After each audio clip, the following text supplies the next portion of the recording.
Masuk bursa Capres Nasdem, kans Erick Thohir dan Jenderal Andika sangat besar.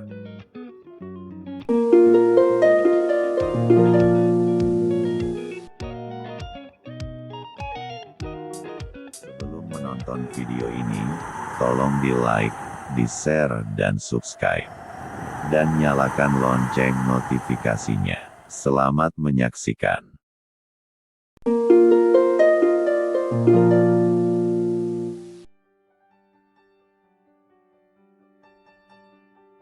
Jakarta, TV Riau bangkit. Sejumlah DPD Partai Nasdem akan mengusulkan sejumlah nama calon presiden capres dalam rapat kerja nasional Rakernas pada Juni tahun 2022 mendatang. Adapun nama yang muncul dalam bursa capres, yakni Gubernur DKI Jakarta Anies Baswedan, Gubernur Jawa Tengah Ganjar Pranowo, Menteri BUMN Erick Thohir dan Panglima TNI Andika Perkasa. Pakar Komunikasi Politik Universitas Pelita Harapan Jakarta, Emrus Sihombing menduga ada beberapa faktor yang menyebabkan keempat nama tersebut masuk bursa Capres Nasdem. Menurutnya, sosok yang paling ideal dari keempat nama tersebut adalah Andika dan Erick Thohir. Andika saya pikir ini sosok pluralis, Bhinneka Tunggal Ika dan humanis, dan selalu merangkul anak buahnya.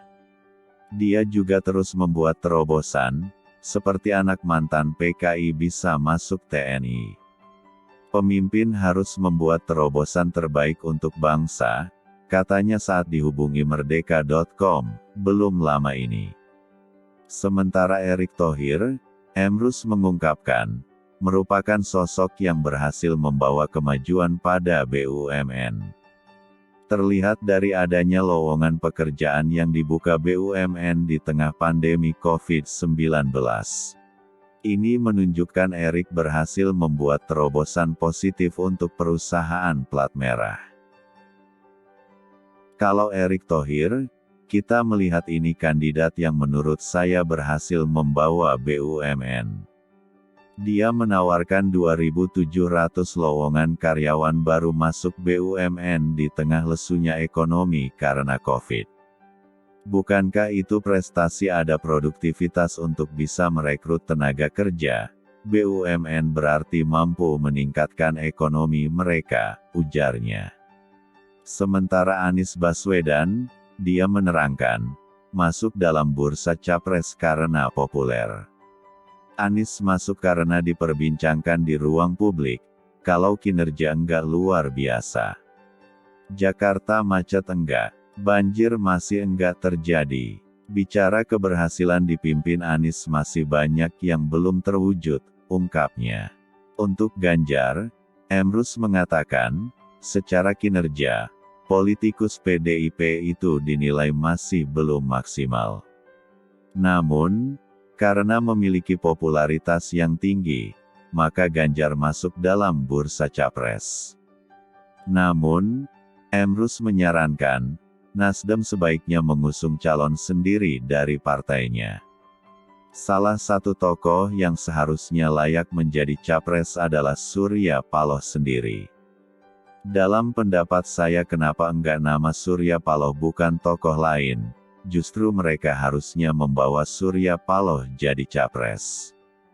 Partai dengan sistemnya baik membawa kadernya dong.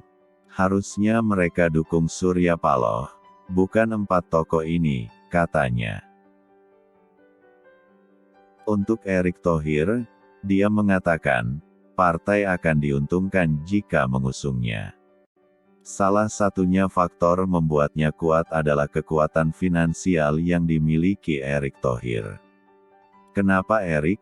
Karena mungkin dia katanya capres atau cawapres yang punya uang, partai bisa hidup kalau disumbang oleh dia, terangnya.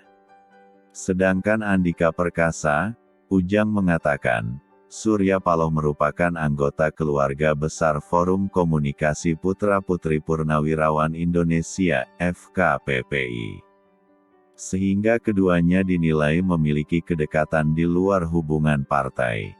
Kelihatannya Surya Paloh ini keluarga besar FKPPI, keluarga besar tentara.